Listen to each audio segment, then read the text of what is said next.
மாறன் போயிட்டு அந்த ரவுடிங்கில் வந்துட்டு அடிச்சுட்டு அவங்க அப்பாவை காப்பாற்ற போகிறாரு. ஆனால் அந்த ரவுடிங் வந்துட்டு மாறன் அடிச்சிடுறாங்க. ஒழுங்காக கொடுக்க சொல்கிறாங்க. மாறன் கொடுக்க மாட்டேன்னு சொன்னனால அடிச்சிடுறாங்க. அப்புறமா கார்த்திக் ஃபோன் பண்ணுறாரு. இங்கே ரொம்ப கிரிட்டிக்கலாக இருக்காங்க வீரான்ற மாதிரி டாக்டர் சொன்னோடனே ஃபோன் பண்ணி சொல்கிறாரு. இவங்க வந்து ஸ்பீக்கர் போட்டு கேட்டு ஃபோனை கட் பண்ணிடுறாங்க. வீரா வரான்னு சொல்லிட்டு இவர் எந்திரிக்கிறாரு. எதுவுமே பண்ண முடியல.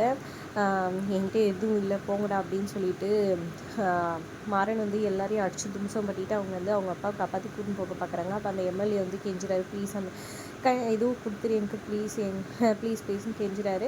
என்கிட்ட எதுவும் இல்லை வாங்கப்பா போகலான்னு சொல்லிட்டு கிளம்பு பார்க்குறாங்க. அப்போ வந்துட்டு அவங்க ஒய்ஃபும் குழந்தையும் வராங்க. அப்பா எனக்கு தலையாக வலிக்குதுப்பான்னு சொல்ல அப்புறமா ஒரு குழந்தைய தூக்கி பிடிச்சிட்டு இனிமேல் நம்ம குழந்தைய காப்பாற்ற முடியாது, எந்த ஒரு வழியும் இல்லாமல் போயிடுச்சுடி அப்படின்னு சொல்லி ஃபீல் பண்ண என்ன ஆச்சு குழந்தைக்குன்னு ராமச்சந்திரன் கேட்குறாரு. அதுக்கப்புறமா வந்துட்டு அவங்க சொல்கிறாங்க, இந்த மாதிரி என் குழந்தை கேன்சரு, அவன் உயிரை காப்பாற்றுக்கு தான் உங்ககிட்ட அந்த பழத்தை கேட்டேன் அப்படின்ற மாதிரி சொல்ல உடனே வந்துட்டு இப்போ என்ன உங்கள் குழந்தை காப்பாற்றினானே அதை முதலே சொல்லியிருக்கேன், எனக்கு குழந்தையோட உயிரோட எதுவும் முக்கியம் கிடையாது அப்படின்னு சொல்லிட்டு அவர் முட்டி போட்டு அந்த குழந்தைக்கு ஒரு முத்தம் கொடுத்துட்டு அந்த நெல்லிக்காயை எடுத்து சாப்பிட்டு அந்த குழந்தைய வந்துட்டு நல்லபடியாக காப்பாற்றிக்கணும்னு சொல்லிட்டு வேண்டிக்கிட்டு அந்த பழத்தை சாப்பிட்டுறாங்க. அப்படியே வீராவை பற்றி யோசிச்சு ஃபீல் பண்ணிட்டு இருக்கிறாங்க. அப்புறம் அந்த குழந்தை வந்து என் தலைவலி போயிடுச்சு அங்கிள் அப்படின்னு சொல்லிட்டு கையை பிடிச்சி சொல்ல சந்தோஷமாக இது பண்ணிட்டு சரி சந்தோஷமாக இருங்க ரொம்ப தேங்க்ஸ்ன்னு சொல்லிட்டு அவங்க 2 பேரும் சொல்கிறாங்க புருஷன் பொண்டாட்டி. அப்புறமா அங்கே வந்து மாறன் வந்து அவங்க அப்பா கூப்பிட்டு கிளம்புறாரு.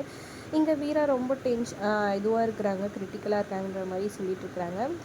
ஒரு பக்கம் மாறன் வந்துட்டு அந்த சாமியார் நான் உடனே போய் பார்க்கணும்ப்பா நீங்கள் போங்கன்னு சொல்லிட்டு இவர் வந்து தெருவாக போய் தேடிட்டு இருக்காரு. எல்லாருக்கிட்டையும் கேட்குறாங்க, யாருக்குமே தெரியல. அப்புறம் சோர்ந்து போய் உட்காந்துறாரு. ஐயோ என் வீராக்கு என்ன ஆகுமோ கடவுளே, ஏன் இப்படி பண்ணுறேன், என் உயிரை வேணா கூட எடுத்துக்கோன்னு கத்தி அப்படியே ஒரு மாதிரி இது பண்ணிட்டு இருக்கிறாரு. அப்போ கரெக்டாக அந்த நெல்லிக்காயை கொடுத்தவர் வராரு. சாமி அப்படின்னு சொல்லிட்டு அப்படியே முட்டி போட்டுட்டு உட்காடுறாரு. நம்ம மாறன் எப்படியும் ஹீரோயின் காப்பாற்றப்படுவாங்க, இதுதானடா லாஜிக்குன்ற மாதிரி தான் இருந்துச்சு. நீங்கள் என்ன நினைக்கிறீங்கன்னு மறக்காமல் கமெண்ட் பண்ணுங்கள். வீடியோ பிடிச்சிருந்தா லைக் பண்ணிக்கோங்க.